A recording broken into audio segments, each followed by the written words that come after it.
Nah, teman-teman udah pada tahu kan apa aja sih penerapan dari nilai-nilai moral dan juga akhlak mulia menjadi seorang tenaga kesehatan yang sesuai dengan ajaran agama. Nah, tadi sudah saya paparkan beberapa rangkaian-rangkaian peristiwa menjadi seorang tenaga kesehatan yang sesuai dengan nilai-nilai moral dan juga akhlak mulia yang sesuai dengan agama.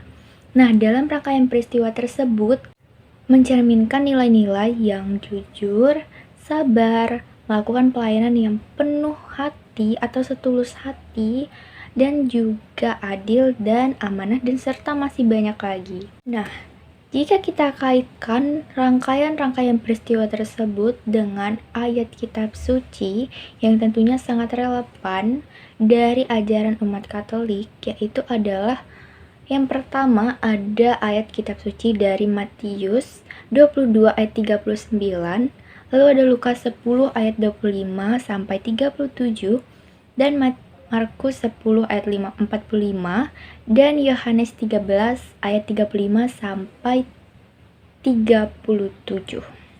Ayat yang pertama itu adalah Matius 22 ayat 39, di mana ini menceritakan kasihanilah sesamamu manusia seperti dirimu sendiri. Ayat ini menjadi dasar kasih universal dan pelayanan tanpa pamrih yang merupakan inti dari pengabdian tenaga kesehatan itu sendiri. Jadi di sini kita dituntut untuk melayani bagaimana kita juga mencintai diri kita sendiri, begitu juga kita melayani sepenuh hati dengan tulus kepada pasien. Lalu ayat yang kedua yaitu adalah kisah orang Samaria yang murah hati, di mana dalam kitab suci ini diceritakan ada seseorang yang sakit borok. Itu kalau misalkan pada sekarang ini kita sebut sebagai penyakit kulit, teman-teman. Nah, dalam kitab suci ini itu disebutkan ada satu orang, yaitu adalah orang Samaria yang murah hati, yang memberikan waktunya, memberikan perhatiannya dengan murah hati untuk membantu orang yang sakit borok ini tadi. Kisah ini mengajarkan kita betapa pentingnya untuk membantu sesama yang membutuhkan tanpa memandang latar belakang atau status sosial, yang mencerminkan semangat pelayanan yang tulus dari seorang tenaga kesehatan. Jadi di sini kita diajarkan atau dituntut menjadi tenaga kesehatan yang profesional, tidak membedakan bagaimana pasien A, B, C, dan lain sebagainya, tetapi kita harus melayani sepenuh hati siapa saja sebagai tenaga kesehatan yang profesional. Lalu yang ketiga itu adalah anak manusia datang bukan untuk dilayani, melainkan untuk melayani dan memberikan nyawanya menjadi tebusan bagi banyak orang. Ayat ini menekankan pentingnya pengorbanan dan pelayanan sebagai inti dari tugas seorang tenaga kesehatan. Poin pentingnya adalah kita menjadi seorang tenaga kesehatan itu tidaklah mudah. Pekerjaannya sangat sulit dan sangat berat.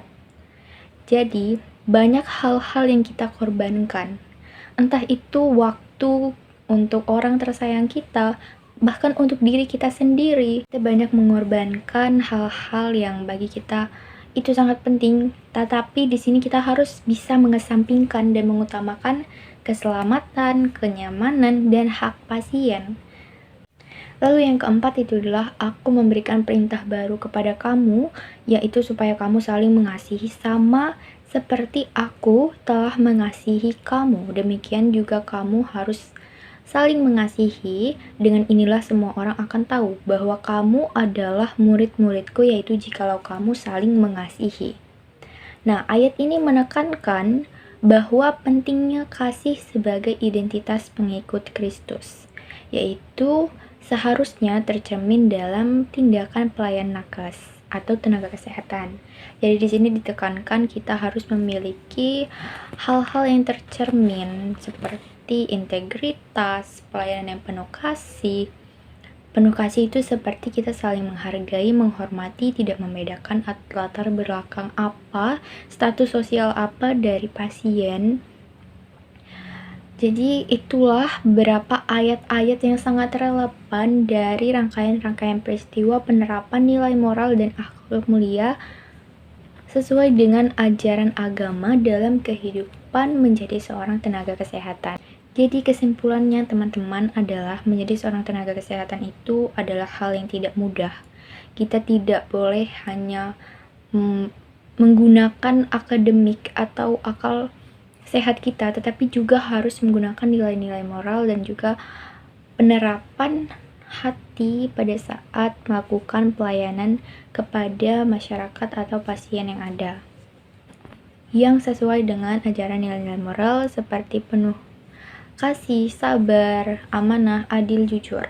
Dan tentunya hal itu banyak sekali kita hadapi, tantangan-tantangan yang pastinya akan kita rasakan nanti ke depannya. Tetapi hal itu bukan menjadi halangan bagi kita untuk menjadi seorang tenaga kesehatan yang menerapkan nilai moral dan akhlak mulia, tetapi kita harus terus mengedepankan dan membuat hal ini menjadi yang utama. Karena Tuhan itu adalah panutan bagi umat manusia. Jadi pentingnya kita untuk menerapkan nilai-nilai tersebut dalam kehidupan sehari-hari agar menjadi tenaga kesehatan yang profesional, integritas yang baik dan tinggi, dan lain-lainnya.